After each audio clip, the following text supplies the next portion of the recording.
Good evening. Welcome to another episode of Veterans Helping Veterans Television. I'm your host, Gary Ferguson, founder of Pathways for Veterans. First, I'd like to acknowledge my friend Cheryl Schaefer for making this possible, along with Midpen Media Center, so that we, veterans, can share our story with those of you who would like a better understanding what's happening in the military community. Tonight is especially exciting for me because a friend of mine, Melanie Reagan, is here, who is the president and founder of the Colonel Renee Rubin Private Military Foundation. So with that, I'd like to have Melanie introduce herself and tell us a little bit about who is Colonel Renee Rubin. Well, thank you, Gary. Colonel Renee Rubin, first of all, she dated my uncle about 25 years ago, and that's how I first met her.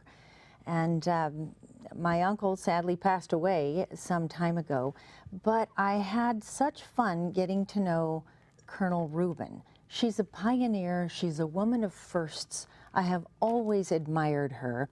She was the first female military police officer in the Air Force, the very first graduate of UC Berkeley in criminology as a female. She also became a pilot, inspired by Amelia Earhart. Then she went into the Air Force, of course. She started ROTC, she had a program in Pennsylvania. She was a woman of firsts who even did the study evaluating the ERA movement to see if, in fact, the military academies should be integrated with women. Wow. That was in the 60s.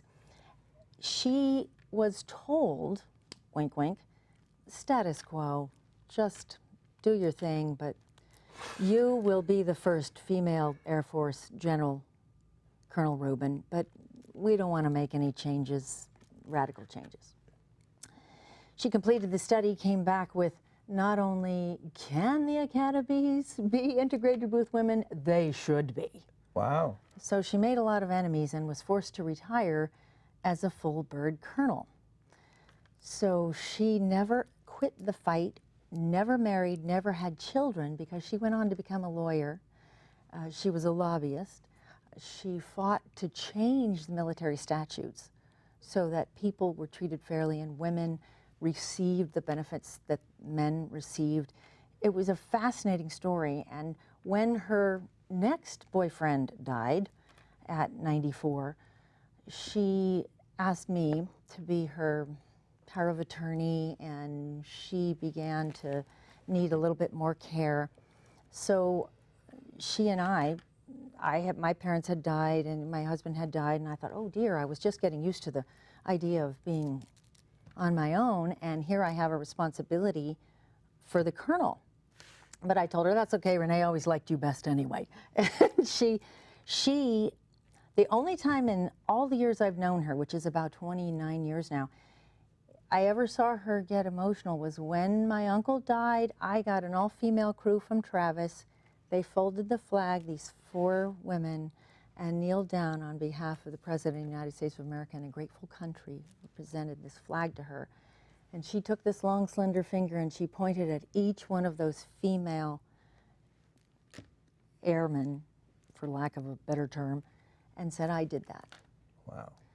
So the very first female 4-star general, Janet Carroll Wolfenbarger, was the very first graduate of the Air Force Academy when they first admitted women.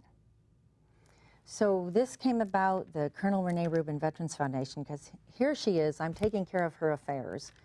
Here she is, a lawyer with no will, no nothing, and she's in her 80s. So I said, what about Renee? You're so passionate about the military service members and helping them and doing whatever they need to become whole again after they get back from deployments. What if we do something different? Because a will is simply a wish list, and then you give gifts and it's done. Right. You're over. But with a foundation, if we did this, you could enjoy giving in perpetuity, and it would continue long beyond you and I. So that's what happened. And we went on to create the Colonel Renee Rubin Private Veterans Foundation. Well, it's kind of interesting because how we met.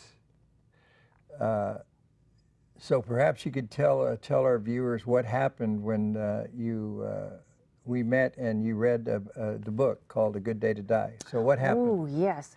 Well, I also have always taken care of the veterans' issues, whatever senator I had worked for, who was the chairman of my committee.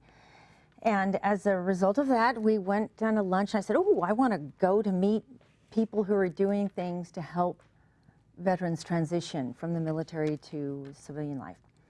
And I met you. You gave me a link to read this book, and I started reading it, and I could not put it down. Could not put it down. Read the whole book in one day, and it was an amazing experience. Your life was crazy, and to think that a man that has been through all of the experiences, all of the trauma, all of the extraordinary situations that you've had to contend with, in the end of this book, you're grateful for every one of those ugly, nasty things that you had to scrap your way through. Extraordinary moment, because I thought, wow, if you can transform from a life like this, then anybody can. So it really spoke to me on that level. Also, for all the veterans I've met, I have kids in the military. My son went into the Army after high school. My daughter went straight into the Air Force Academy. They're twins. I have 3 kids. And each one of them, then Matt got back from deployment.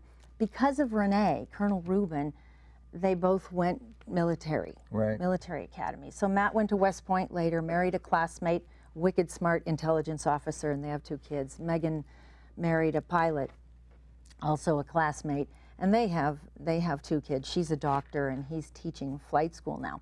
But they were all inspired by a salute. I wanted them to do something. At 17, Colonel Rubin arranged a tour of Travis, and we went to the gate, and they saw her rank and just right on through, and the kids, they liked the kind of respect that she received. So they both went military, and she's a very inspiring woman, very inspiring woman. So I thought there's got to be some synergy here. Well, there was you told me earlier in the green room that there was a period of time while you were reading the book that something had happened, something shifted for you from it being about my story. Could you tell us a little bit about that? Right. As I was reading, and it's an extraordinary book, everyone should read it. I think it was about page 206, and all of a sudden I felt very emotional, and I could apply everything, even though it was a crazy way you were doing things and very different from my life, I could still apply this model, if you will, to my own, to the meager experiences I may have gone through. But I could still apply that.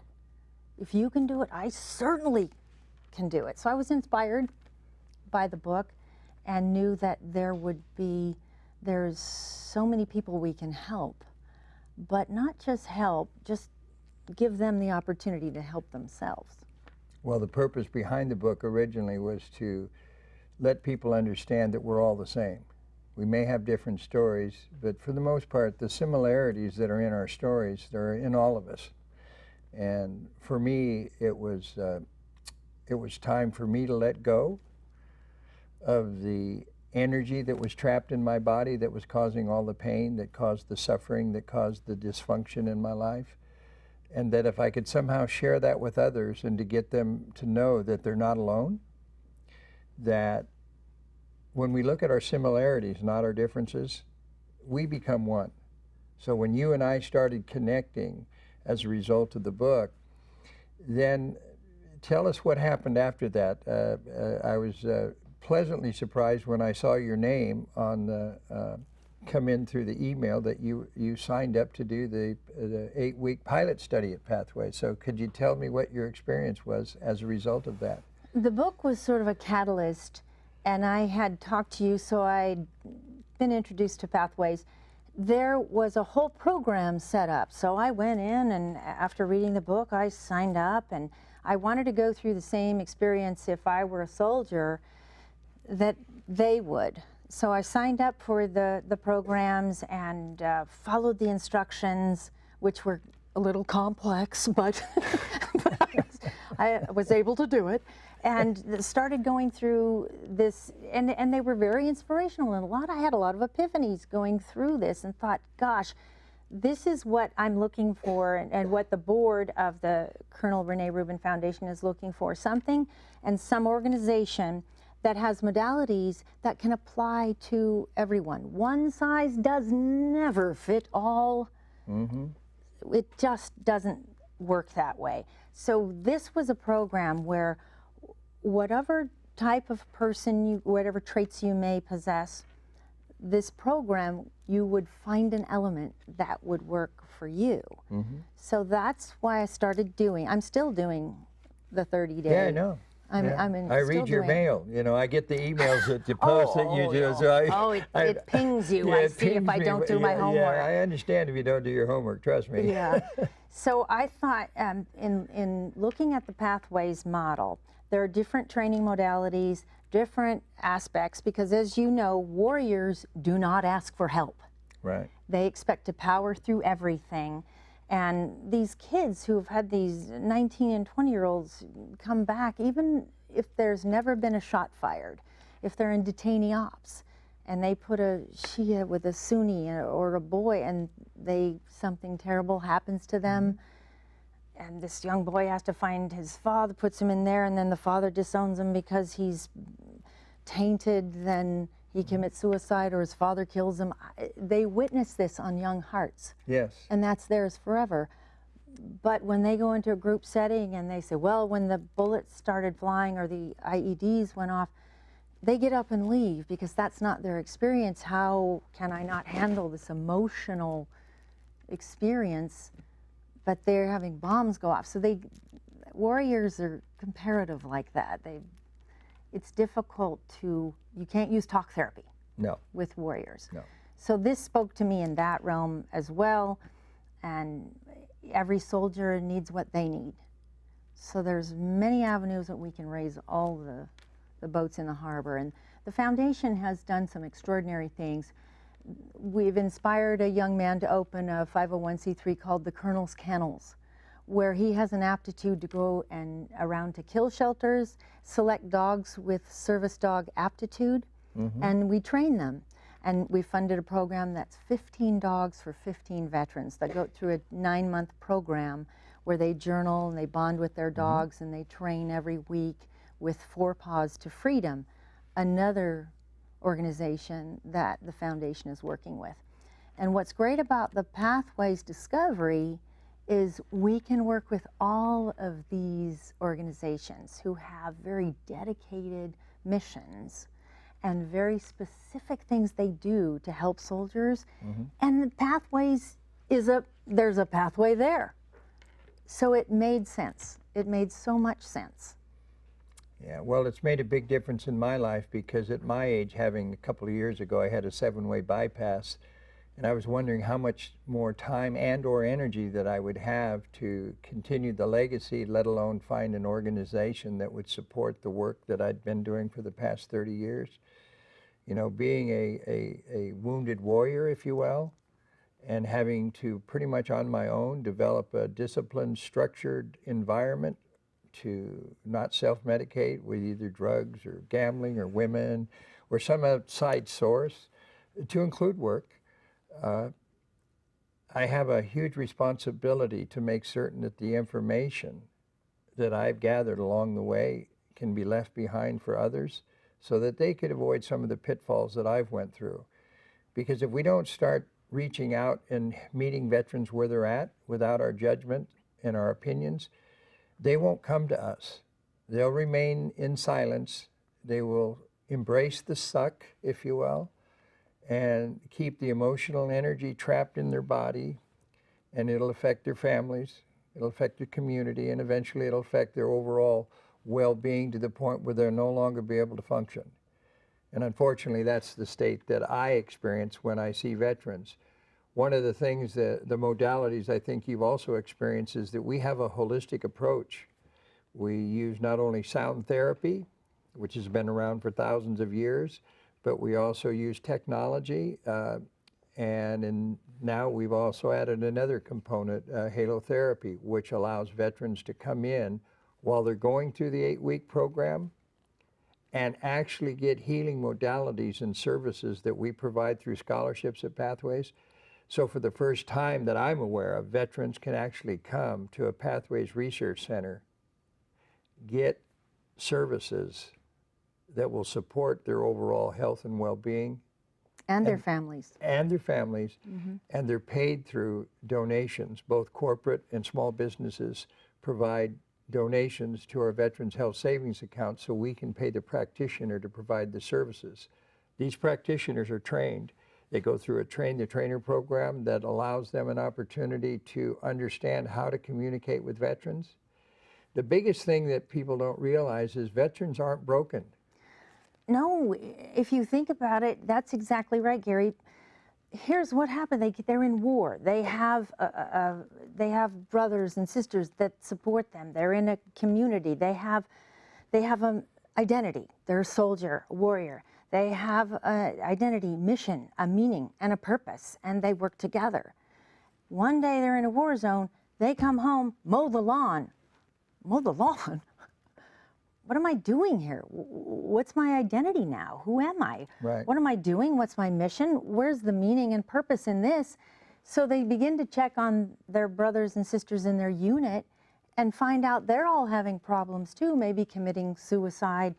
Operation Good to Go, another organization the foundation's worked with, the CEO goes and finds, he checked on all of his unit and found they're not doing okay. Right. He wasn't okay either. But we're not asking soldiers to be okay to help other soldiers. We're taking Marines to Marines and Army to Army, Air Force, because they trust. They trust their own kind, if you will.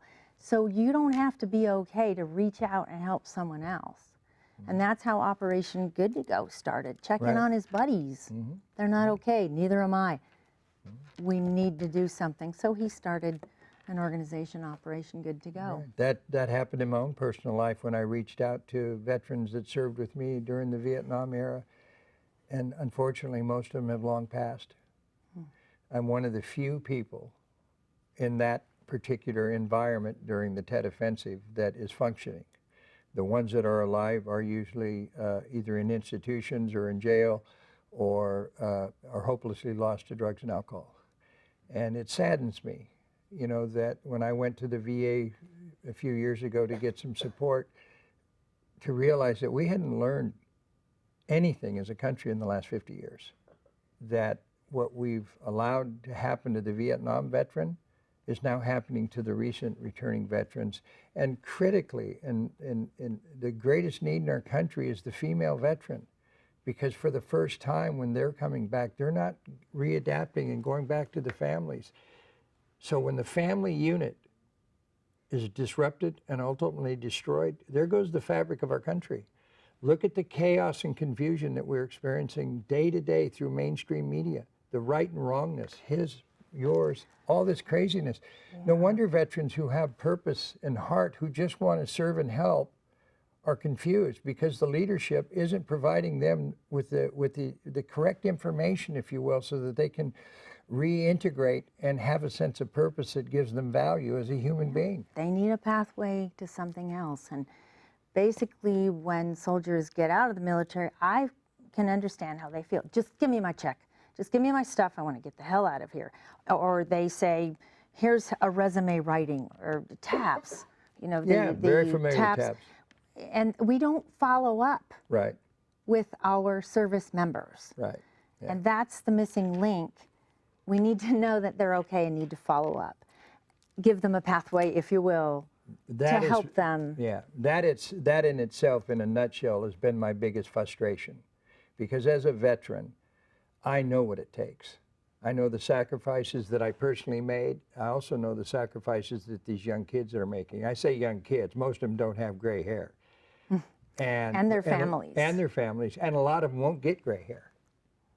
That's sad that we haven't learned anything about how to treat those that provide us with the security and the safety that allows these freedoms that we call being an American. I think it's a travesty, and that's why the foundation was created, so that the Colonel can enjoy the fruits of her labors while she's still alive and in perpetuity, so that this doesn't end with us. And it will not end. My passion is certainly to make sure that every single solitary service member of the American military, any branch, no matter what you do, no matter what your job, that you get whatever it is that you require to get whole again, to be fulfilled, to feel happiness, to pursue happiness. Nobody guarantees you're going to get there, Right. but you have the right to pursue it, of course, and we want to make sure that you get there. You know, degree our of responsibility at Pathways is to provide the opportunity. The veteran's responsibility is to take the action and to trust us for a period of time so that we can become their trusted source and give them the information. You know, you said it earlier, warriors don't ask for help. Well, what I can tell you is this is the first time that I'm gonna bend that rule right now, because I'm gonna ask for help. I'm gonna ask for those of you that are watching tonight to go to pathwaysforveterans.org and to check us out, to check out Colonel Rubin Foundation, and to help us so that we can support a Pathways Research Center in Northern California, up in the Granite Bay, El Dorado Hills area. I just can't stand by and remain silent any longer. You know, I thought I could do this on my own, but the reality is I need your help. So I would ask you to check us out, read the book. Definitely read the book. You won't be able to put it down. Well, and if you can't put the book down and you get value out of it, go to the online program and take a look at it. That program was cobbled together by me from some of the top experiential trainers in the world. They gave me this information so I could share it with our veterans. You would spend a lifetime trying to gather this information on your own. So many resources. It's right there at Pathways, and the further you go into the Pathways possibility, the more information you're given. So what happens in the first 30 days is 100 of what happens in the next 60 days. The first 30 days to see if you can wake up. You know, it's been so gratifying too, Gary, to see the individuals that I've worked with and that Cindy's worked with and other people on our board, and to see the transformation of these individuals, just one, and to see this young female vet that was living in her car and then her car got smashed up, and now she has, I took a picture of her in front of her little home in Veterans Village. Yeah, isn't that cool? Yeah. But she has a long way to go still with her, you know, there's security issues, but she started. Yeah. And to think that Pathways also has a way for her to give back to other female veterans and a business model she may even be able to follow in her time frame.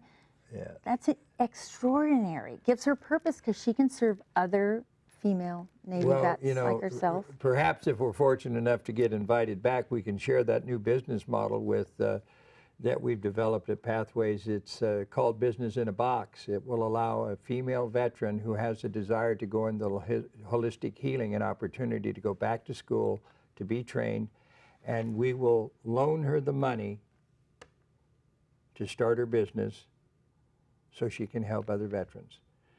That's a pretty cool gig. There's lots of exciting research going on at Pathways, and some things already in place that are very successful, which we're partnering, the Rubin Foundation, and partnering with you on. And I'm excited to see the graduates, if you will.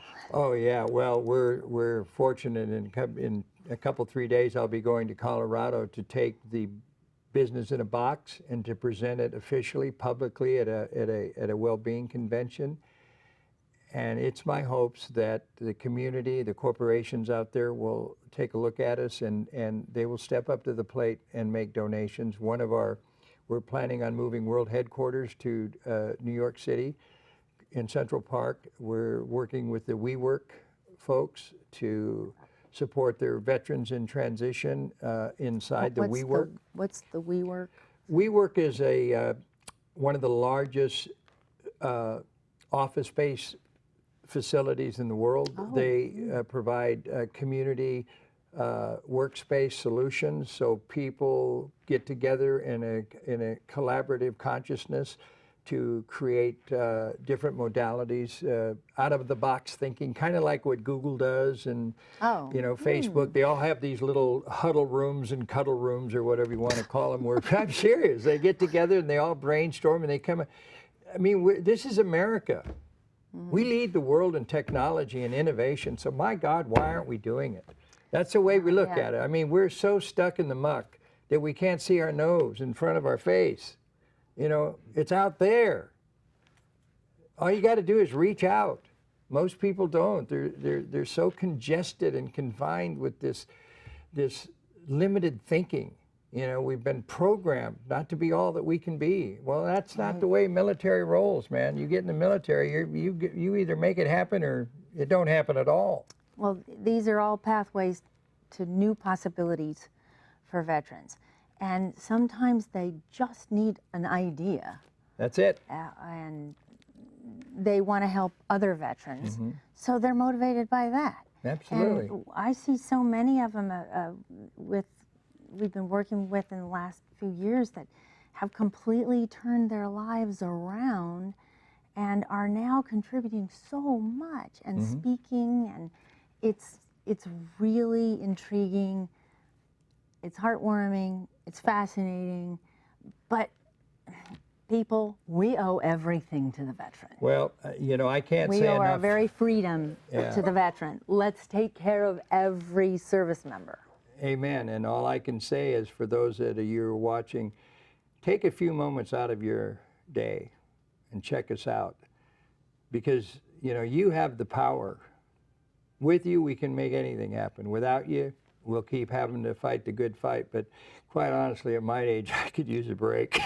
So with that, have a great evening. We appreciate you tuning in, and thanks again for those here that have volunteered to record this, along with my friend Cheryl Schaefer, and good night from Pathways for Veterans Television.